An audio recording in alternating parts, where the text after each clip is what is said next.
దాంతో పాటు diagnostic centre పెట్టి కేసీఆర్ గారు ఉన్నప్పుడు 134 రకాల టెస్టులు చేసేది.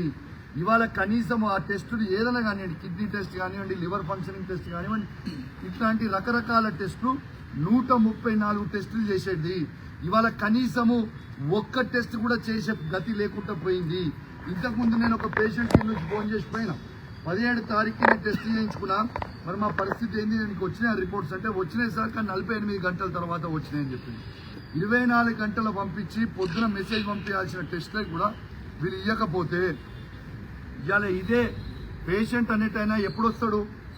ఆయన బాధలో ఉండి ఇబ్బందిగా ఉండి వస్తాడు. మరి ఇబ్బందిగా ఉన్నప్పుడు ఆ పేషెంట్కి మీరు ఇమీడియట్గా టెస్టులు రిపోర్ట్ ఇచ్చి వాళ్ళకి ఇమీడియట్గా మీరు వాళ్ళకి అందియకపోతే రిపోర్ట్ టెస్టు ఇంకా అది రోగం ఎక్కువైతుందా తక్కువైతుందా? ఇలా ఒక్కటేసారి ఆలోచన చేయాలని మీ అందరికీ కూడా విజ్ఞప్తి చేస్తా ఉంది. చాలా బాధ అనిపిస్తూ ఉంది. ఈ హాస్పిటల్కి వస్తే కనీసము రంగులేసే దిక్కు లేకుండా పోయింది. నేను డాక్టర్ గారిని అడిగిన, డాక్టర్ గారు మీకు ఏంది మీ పరిస్థితి అంటే, సార్ నాకు జీతం రాక 3 నెలలు అవుతుంది, నాకు జీతం రాలే అని చెప్పారు. సపోర్ట్ స్టాఫ్ ఇంకొక చెల్లె కలిసింది, ఏంది చెల్లె నీ పరిస్థితి అని అడిగిన. 6 నెలల నుంచి నాకు కూడా జీతం వస్తలేదు, మా పరిస్థితి మేము ఎట్లా పనిచేయాలి సార్ అని అడుగుతా ఉంది. ఏఎన్ఎం గారు కనపడ్డారు, ఏఎన్ఎం గారిని అడిగినా మీ పరిస్థితి ఏందక్క అంటే, మాకు కూడా జీతాలు రాలే, చాలా ఇబ్బందిగా ఉన్నామంటున్నారు.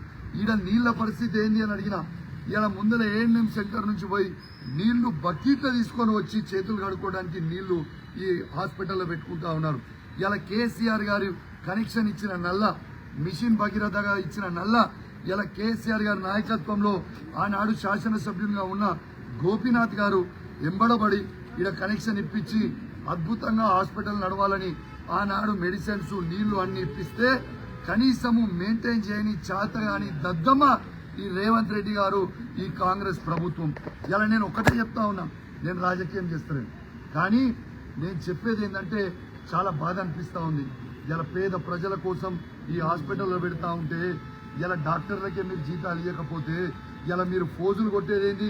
మేము ప్రతి నెల ఫస్ట్కే జీతాలు ఇస్తున్నామని చెప్పారు. మరి ఏవి మీ జీతాలు? లైవ్గా డాక్టర్ గారిని అడిగినా మా జీతం రాలే అని చెప్పారు.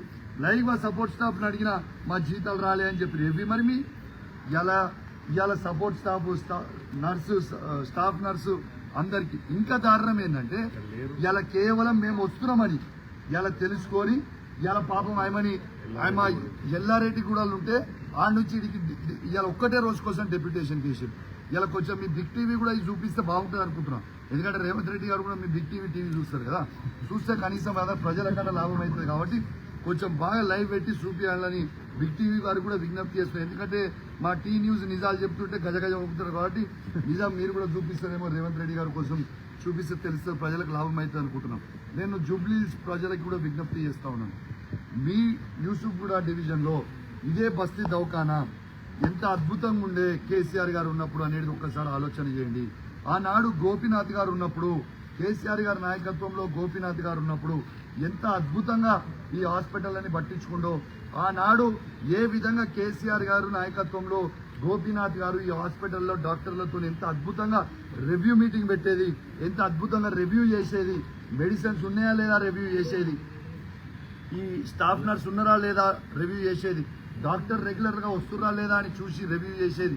రోజు పొద్దున 9 గంటలకు వస్తే సాయంత్రం 4 గంటల వరకు వీళ్ళందరూ కూడా ఇటు ఉండేటట్టు చూసుకునేది గోపీనాథ్ గారు, కేసీఆర్ గారి నాయకత్వంలో.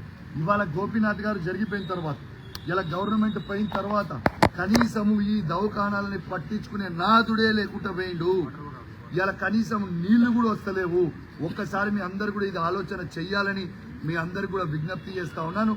ఇలా దయచేసి కోరుతా ఉన్నా, గోపీనాథ్ గారు దురదృష్టవశాత్తు జరిగిపోయినరు.